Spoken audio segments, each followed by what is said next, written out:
Bonsoir et bienvenue dans le 7-8 Sport, l'émission consacrée, comme vous le savez, à l'actualité sportive dans le département. Tout de suite, le sommaire de votre émission. Football, le Versailles s'est fait sortir au 7e tour de la Coupe de France. Les Versaillais ont perdu sur leur terrain au tir au but contre Le Blanc-Ménil. Tous les détails dans cette édition. Gymnastique, coup de projecteur sur le club GEM et l'Encourt-Morpa dans ce magazine. Entretien à suivre avec Émilie Roy, entraîneur des équipes élites féminines. Shane Maurice, vice-champion de France 2015 et Camille Coudray, championne de France au bar. Judo, les championnats de France juniors se sont déroulés ce samedi et dimanche au Vélodrome de Saint-Quentin en Yvelines. Plus de 380 judokas venus de toute la France ont participé à la compétition. Et puis en fin d'émission, tour d'horizon des résultats sportifs du week-end dans le département. Nous parlerons notamment de handball féminin avec le match nul des féminines de Montier-Bretonneux contre Angoulême.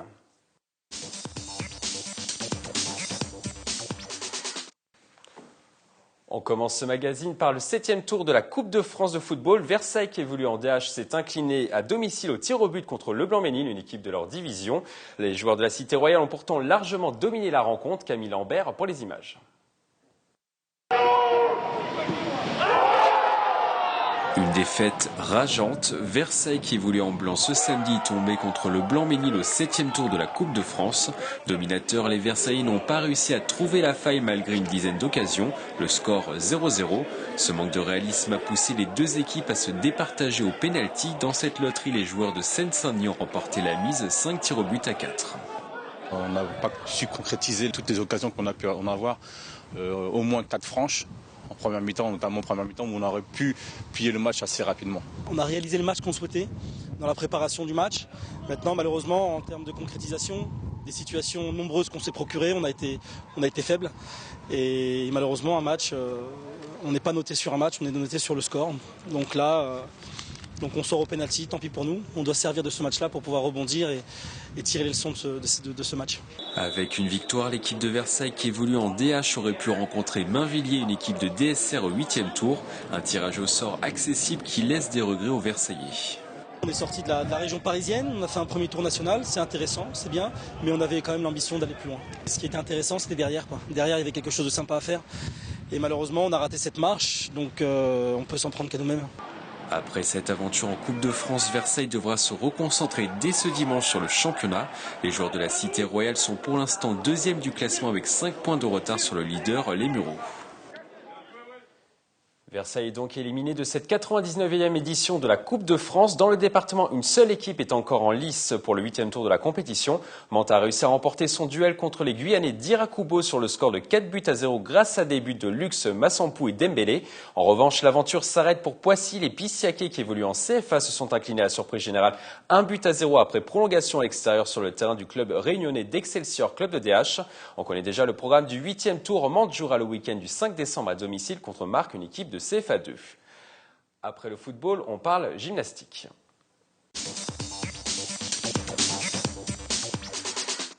Nous continuons ce magazine par un coup de projecteur sur le club d'Elancourt-Morpa qui compte plus de 400 licenciés. Pour nous parler de cette structure, nous recevons sur ce plateau Émilie Roy, entraîneur des équipes élites féminines, Camille Coudray, championne de France au bar et vice-championne de France en concours général et ancienne membre de l'équipe de France, et Shane Maurice, vice-champion de France 2015. Bonsoir. Bonsoir. Bonsoir. Lors de ces derniers championnats d'Île-de-France, en mars dernier, le club a décroché 8 médailles, dont 3 en or, et 19 gymnastes se sont qualifiés pour les championnats de France. Est-ce qu'on peut dire aujourd'hui, Camille, que le club d'Elancourt-Morpa est l'un des meilleurs clubs du département, si ce n'est d'Île-de-France? Alors, du département, en effet, on se classe très bien. Après, au niveau de l'Île-de-France, on est un club assez bien placé. Dans nos résultats, on est assez bon. On a une équipe qui était en D1 l'année dernière et cette année qui tourne au top 12. Donc, c'est les 12 meilleurs clubs de France. Donc, généralement, on est un assez bon club. Vous êtes d'accord, Émilie? Oui, tout à fait. On ne cherche pas forcément à être le meilleur club du département, de la région, même si ça reste malgré tout un objectif. Mais en fait, ce qu'on cherche, c'est à apprendre la plus jolie gym, la gym la plus performante aux enfants qu'on a entre les mains, que ce soit sur les masculins ou sur les féminins. Et puis après, le résultat, c'est le résultat. Et c'est vrai qu'à l'heure actuelle, on peut dire qu'on a beaucoup de chance là-dessus. Le travail paie. C'est le travail vraiment qui fait la réussite de ce club depuis plusieurs années? Je crois que c'est les gymnastes qui sont le mieux placés pour vous répondre, mais moi, en tant qu'entraîneur, effectivement, il y a d'autres paramètres, mais la qualité et la quantité du travail restent les deux maîtres mots. Shane, vous êtes d'accord avec Émilie? C'est le travail qui paye? Tout à fait, ouais. La gym, c'est de la répétition. Enfin, comme dans beaucoup de sports, mais je pense que la gym, a fortiori, c'est vraiment de la répétition de mêmes éléments, des séries de musculation, de l'étirement. Et donc, en fait, c'est vraiment l'abnégation et le fait de s'entraîner jusqu'à 12 heures, 15 heures par semaine qui nous amène à des bons résultats comme ça. Camille, est-ce que quand vous arrivez, vous, dans une compétition, on vous craint, vous personnellement et même le club? Est-ce qu'on se dit tout de suite, et ça y est, il y a Elancourt-Maurepas qui est là, ça nous enlève des médailles? Alors moi personnellement, je pense pas. Après, Vous le ressentez pas? non, c'est pas quelque chose qu'on ressent. Il y a personne vraiment qui craint quelqu'un. C'est une ambiance pas du tout dans ce style-là. Après, le club d'Elancourt, on a niveau féminin, après masculin, je sais pas, on est assez bien placé au niveau de nos résultats, mais de là à nous craindre, je pense pas. Émilie, est-ce que ce club a toutes les structures pour réussir? Alors, effectivement, on peut dire qu'à l'heure actuelle, on a une bonne structure, on a une salle spécifique. Il y a quand même des petits clubs qui, eux, ont besoin de monter leur matériel à chaque séance. C'est pas notre cas. On a une salle qui est équipée correctement des 6 agrès pour les masculins, des 4 agrès pour les féminines, plus trampoline, une fosse. Enfin, ça nous a permis aujourd'hui d'arriver à ce niveau-là, c'est évident. Mais les normes de la Fédération internationale évoluant chaque année, vraiment très régulièrement. Il nous faut encore quelques infrastructures supplémentaires. Là, à l'heure actuelle, on souffre cruellement d'un nouveau praticable qui a été modifié par la Fédération internationale. Et arrivé sur des compétitions nationales où c'est ce praticable-là, on est très très embêtés parce que nos gymnastes ne sont pas entraînés sur celui-ci et ça leur pose beaucoup de problèmes techniques. Shane, est-ce qu'il y a des jeunes qui viennent dans le club d'Elancourt-Maurepas, voilà, tout simplement pour sa réputation, pour progresser? Oui, c'est certain, ça. Qui ne viennent pas forcément du secteur. Il y en a qui viennent de très loin, du fin fond du 78 même, et même parfois au-delà du 78, parce que c'est un club comme il fonctionne très bien. Il n'y en a pas énormément dans le 78 qui fonctionne aussi bien. Du coup, c'est vraiment un pôle d'attraction en termes gymniques, quoi. C'est clair et net. Chez les gars comme chez les garçons comme chez les filles. Vous êtes d'accord, Émilie? Oui, effectivement. À l'heure actuelle, sans dire de bêtises, je pense que on a un tiers dans nos adhérents, un tiers d'Élancourtois, un tiers de Morpasiens et un tiers de communes extérieures. Et on n'a pas, effectivement, on reçoit énormément d'enfants du 78, mais on en a même qui traversent l'Île-de-France pour s'entraîner chez nous. Je prends pour exemple une de nos meilleures gymnastes, Jade Patisson, qui habite dans le 77, près de Disneyland, et qui met 1h30 quand ça roule pour juste venir s'entraîner chez nous parce que la qualité du travail, l'ambiance font que aujourd'hui on a envie de nous rejoindre. La structure propose également une politique de formation pour les plus jeunes. On écoute justement Eric Matra, responsable technique du GEM, et la jeune Flavie Denfer, championne de France en équipe. On a une politique de formation à plusieurs niveaux. On a d'abord une politique orientée vers les loisirs. L'objectif, c'est de leur faire découvrir la gymnastique, de leur faire aimer ce sport. Et à terme, si elles ont des aptitudes, de les orienter dans les groupes qui correspondent à leur niveau pour terminer dans les groupes de performance, des groupes à objectif national, championnat de France, individuel, équipe. L'objectif aussi, c'est de développer le haut niveau avec l'ouverture d'une section dans les années futures et les faire intégrer les pôles espoirs et plus tard l'équipe de France de gymnastique. Des fois, ils me disent faut pas que tu fasses ça, sinon tu vas rater. Il faut que tu shootes plus fort, comme ça tu vas réussir. Émilie, on remarque que dans cette interview d'Eric Matra, il y a une véritable envie de pousser les jeunes vraiment au plus haut niveau.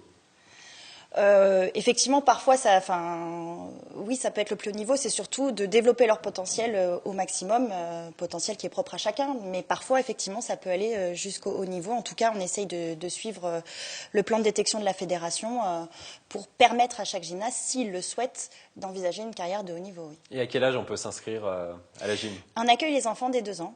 Voilà, sur des cours de baby gym, je vous rassure. Donc c'est de la motricité, ce sont des parcours de motricité. Et puis dès l'âge de 6 ans, on commence un petit peu à détecter des qualités spécifiques, une envie particulière. Et comme l'a dit Eric Matra dans le reportage, à ce moment-là, on les oriente vers des groupes, soit vers les masculins, soit vers les féminines, pour apprendre un petit peu plus à faire de la gymnastique. Et vous, Camille, vous avez commencé à quel âge? Moi, j'ai commencé à 9 ans. 9 ans? Ouais. Donc, j'ai commencé un peu plus tard. Je faisais pas de gym au début et j'ai essayé la gym. Et comment gère-t-on les futurs talents? Comment on les préserve? Est-ce qu'il faut les faire travailler très dur ou est-ce qu'il faut également les gérer au niveau de tout ce qui est croissance, etc.? C'est une somme un petit peu de tout ça, mais avant toute chose, avant de parler de haut niveau, de travail, il faut leur faire aimer la gym. Ça reste la priorité. Parce que s'ils n'aiment pas vraiment ça, ils le font pour nous, pour leurs parents, on n'arrivera pas à en tirer le meilleur. Donc dès lors qu'on sent qu'ils ont vraiment, comme on dit dans notre jargon, accroché, développé une passion pour la gymnastique, et qu'on sent qu'ils prennent du plaisir à l'entraînement, à ce moment-là, on peut augmenter la quantité de travail et augmenter notre niveau d'exigence. Mais s'il n'y a pas le plaisir d'être dans la salle, le plaisir d'être avec son entraîneur et de faire de la gymnastique, ça ne prendra pas. Shane, en marque, le club est très familial. Est-ce que vous êtes des gymnastes plutôt confirmés avec Camille, est-ce que vous donnez des conseils aux plus jeunes? Est-ce que vous les prenez un peu sous votre aile pour justement faire progresser le club? Oui, très souvent. En fait, on s'entraîne. Bon, il y a des horaires qui sont un peu différents, mais globalement, on tombe toujours sur des échelles horaires qui correspondent avec les petits.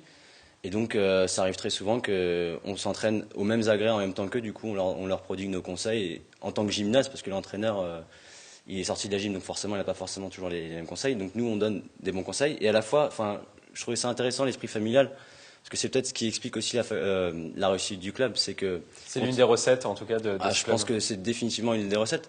Parce qu'on n'est pas là juste pour la compétition, on est là aussi pour voir nos amis, on s'entend bien, on est content d'aller à la gym. Et à la fois en compétition, on est une équipe, on est limite une famille, contrairement à d'autres équipes qui ont des étrangers qui viennent et qui ne connaissent absolument pas les gens qui sont dans leur équipe. Et donc nous, ça crée une certaine cohésion et un esprit de famille, c'est clair.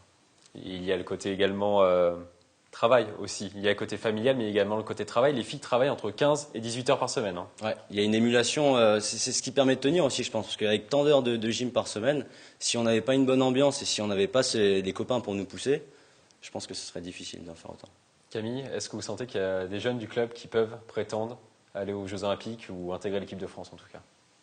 Moi, je trouve qu'il y a des petites qui sont bien. Après, faut voir la croissance, comment ça va se passer, comment elles vont évoluer dans la gym aussi. On peut pas dire tout de suite oui, elle ou celle-ci va aller en équipe de France. Faut voir, faut tester toutes. Et puis, je pense qu'il y a des bons potentiels dans notre club. Émilie, est-ce que le club peut encore progresser? Et dans quel domaine il doit progresser encore? On va tout faire pour progresser, ça c'est sûr. On va chercher chez les féminines à se maintenir dans le top 12 cette année, à avoir encore des médailles en individuel. Chez les garçons, je suppose qu'ils vont encore chercher à briguer un podium à l'échelle nationale, ça c'est sûr. Donc on va tous, à chaque niveau, que ce soit les bénévoles du club, les parents des gyms, nous les entraîneurs et puis les gymnastes avant tout, s'investir pour progresser. Il faut aussi que les financements nous suivent. Voilà, c'est pas toujours facile d'avoir des financements à la hauteur de nos besoins, que ce soit sur les partenaires publics comme les partenaires privés. Donc, on va essayer de développer aussi davantage ce secteur-là. Merci à vous trois d'être passés sur ce plateau. On vous souhaite bonne continuation avec votre club et on vous souhaite également de ramener plein de médailles à Saint-Quentin-en-Yvelines. Merci beaucoup. On passe à présent au judo.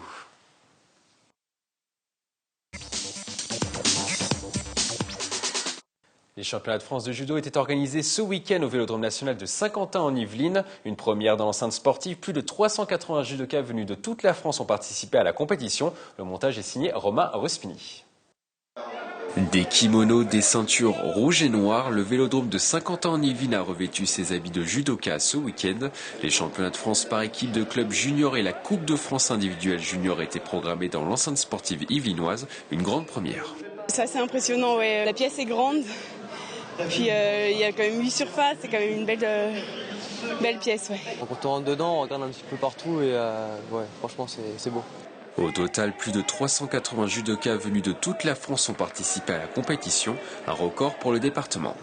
On peut dire que c'est un événement exceptionnel puisque c'est une première de faire une compétition de judo dans un vélodrome. D'autant plus que ce vélodrome national, il y a plein de possibilités de faire des événements autres que le judo. Donc on est un peu la première discipline à faire cette manifestation sportive et ça va donner des idées aux autres disciplines. Dans les travées du vélodrome, une dizaine d'anciens judokas professionnels a fait le déplacement pour évaluer le niveau des champions de demain.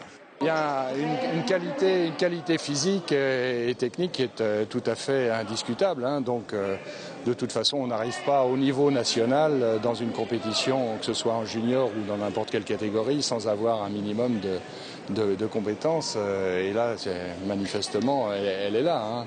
Après les juniors, le Vélodrome est candidat pour accueillir les championnats de France seniors en 2016. Un certain Teddy Riner pourrait alors fouler les tatamis de Saint-Quentin-en-Yvelines. Après les championnats de France junior, nous passons à une autre compétition qui devrait ravir les amateurs de judo. Le Bushido Club de Trappes organise ce week-end la 23e édition de son tournoi international de judo. Pour nous parler de la compétition, nous recevons sur ce plateau Michel Barbier, le président du club, ainsi qu'un autre Michel Roux, le vice-président. Bonsoir. Bonsoir. Bonsoir. Et il y a beaucoup de judo en ce moment à Saint-Quentin-en-Yvelines, c'est positif pour votre discipline. Oui.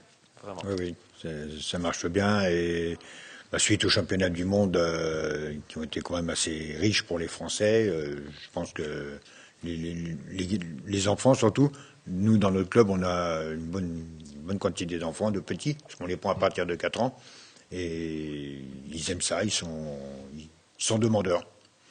Michel Roux, vous y étiez Oui, j'étais au championnat de France et effectivement c'était une très belle manifestation. Le Vélodrome permet d'accueillir ce genre de choses, ce genre de compétition, vraiment dans d'excellentes conditions. Après, nous avons eu quelques démonstrations de pistards qui a animé un petit peu le week-end. Mais globalement, c'est vraiment une très belle compétition. C'était vraiment une réussite pour l'ensemble des bénévoles qui ont beaucoup participé et puis, bien entendu, de la Fédération française de judo qui a mis beaucoup de moyens pour réussir. Et qu'est-ce que vous avez pensé du niveau de la compétition ? Le niveau est très haut, bien entendu, oui, bien sûr, puisque maintenant il y a pratiquement tous les sports études, tous les pôles espoirs sont dans cette compétition, donc on a le plus haut niveau français. Donc revenons au tournoi international de Trappes. Il est programmé ce week-end donc à Trappes. Combien de judokas sont attendus pour la compétition ? Alors, nous avons donc 1000 judokas, un peu plus de 1000 judokas d'inscrits pour l'instant. D'autres encore s'inscrivent. Donc là aussi, c'est une belle manifestation. La seule chose, c'est que les conditions actuelles, enfin les récents événements, ont réduit un petit peu la participation des étrangers.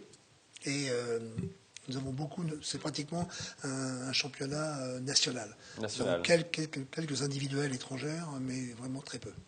Et quels sont les étrangers du coup qui vont venir pour la compétition, Michel Barbier ? Très peu. C'est plus Michel Roux parce que c'est plus Michel qui s'occupe des... En fait, il y a quelques Belges, un ou deux Hollandais, mais vraiment très peu. C'est pour ça que cette année, malheureusement, ce ne sera pas la même fête que les années précédentes. Et encore, je ne sais pas, excuse-moi, si les Belges pourront venir, parce qu'apparemment, en Belgique, ils n'ont plus le droit de sortir pour l'instant du territoire. Suite aux attentats Suite aux attentats et aux perquisitions qu'il y a eu en Belgique et autres. Donc je ne sais pas si on les aura sur le tournoi. On verra ça ce week-end. Malheureusement. Est-ce qu'il y a des jeunes à surveiller en particulier, des jeunes à fort potentiel, Michel Roux ? Alors tout d'abord, pour dire quand même que ce tournoi donc, est ouvert à pratiquement toute la France. Il y a Champagne, Champagne-Ardenne, Pas-de-Calais, Bourgogne, Charente, etc. Donc c'est vraiment un rassemblement national. Concernant le club de Trappes, il y a 3 ou 4 jeunes importants, enfin qui ont un bon niveau, et bien entendu notre Joey Padra qui a été champion d'Île-de-France l'année dernière et qui est actuellement sport-études de Bretigny. Et on compte un peu sur lui pour pouvoir représenter dignement les couleurs de Trappes. Et donc il y aura du spectacle, le niveau sera relevé. Il y aura du spectacle. De toute façon, il y aura du spectacle. Et en général, la particularité de ce tournoi, c'est que ça se passe dans des bonnes conditions sereines, et ce qui n'empêche pas quand même des bagarres assez intenses. Michel Barbier, c'est la 23e édition. Est-ce que vous sentez que ce tournoi prend de l'ampleur au fur et à mesure des années ? Est-ce qu'on vous en parle régulièrement ? Dans le courant de l'année, non, mais je sais que le tournoi est très attendu. Ça, on le ressent tous les ans. C'est un rendez-vous qu'on coche dans son calendrier. Oui. Les gens, quand ils s'en vont, nous disent à l'année prochaine. Donc on dit oui. Et bon, tous les ans, on se dit c'est quand même une grosse organisation. C'est quand même un travail. Bien qu'on soit habitué. Mais bon, il faut toujours se remettre en question. Mais c'est vrai que c'est un tournoi qui est très attendu. C'est le plus gros tournoi de la région. je pense que c'est de la région Île-de-France, Saint-Michel, si je ne me trompe pas. C'est le plus gros tournoi. C'est un tournoi, ce qu'on appelle un tournoi labellisé. Donc ça compte pour le passage des ceintures, pour les points et autres. Et c'est un tournoi qui est très attendu. Hein. Ouais. Michel Roux, est-ce que le public pourra assister à la manifestation? Oui, bien sûr. Au contraire, je dirais que c'est une belle compétition dans un gymnase vraiment exceptionnel. Hein. Le gymnase Paul Maillet c'est une structure agréable, moins grande que le Vélodrome, mais qui est beaucoup plus chaleureux. Hein. Il y a vraiment, il y a des couleurs. C'est vraiment un gymnase que j'apprécie particulièrement. Pour ce qui concerne les jeunes de Trappes, donc en fait il y a Jossin Luron, il y a Ephraim Mengui, et puis donc et Adil Lajali et donc notre Joé du beau monde qui devrait pouvoir sortir leur épingle du jeu. Du beau monde. Du beau monde. Merci à vous d'être passé sur ce plateau. Bon courage pour l'organisation de cette compétition. Je pense que vous n'allez pas beaucoup dormir sur les prochains jours. Non. On passe maintenant au handball.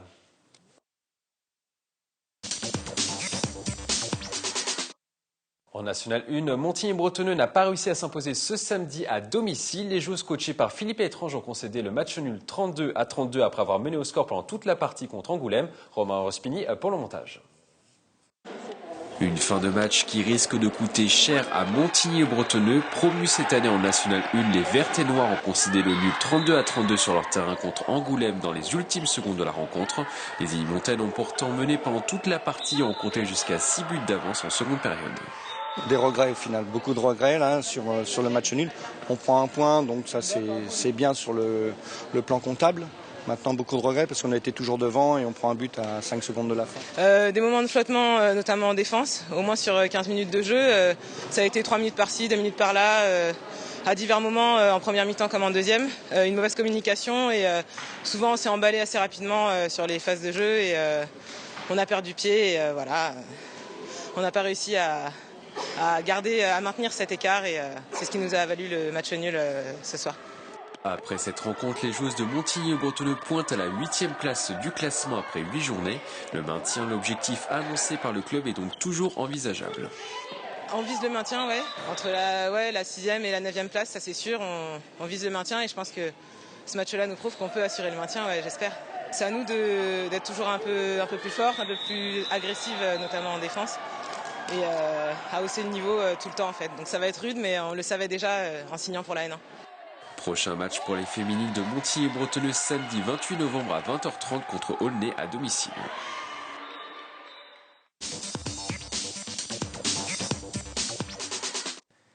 C'est officiel, après 2 mois de fermeture pour travaux, les activités du Boxing Club de la Verrière ont repris au gymnase du Bois de l'Étang depuis début novembre. La salle est désormais plus spacieuse, un mur a été cassé pour doubler la superficie. L'antre des boxeurs verriérois fait désormais 220 mètres carrés au lieu de 110. Un vrai plus pour les 62 licenciés du club. On écoute le responsable Hassan Aourig et le jeune boxeur Jordan Duic. En termes de changement, on a une plus grande salle, on a des vestiaires propres. Ce qui n'était pas le cas avant dans l'ancien gymnase avant qu'il soit rénové. Et puis voilà, quoi, donc on peut accueillir beaucoup plus de monde. Si on s'entraîne mieux, il y aura plus de gens en compétition. Donc les gens en compétition seront plus effectifs.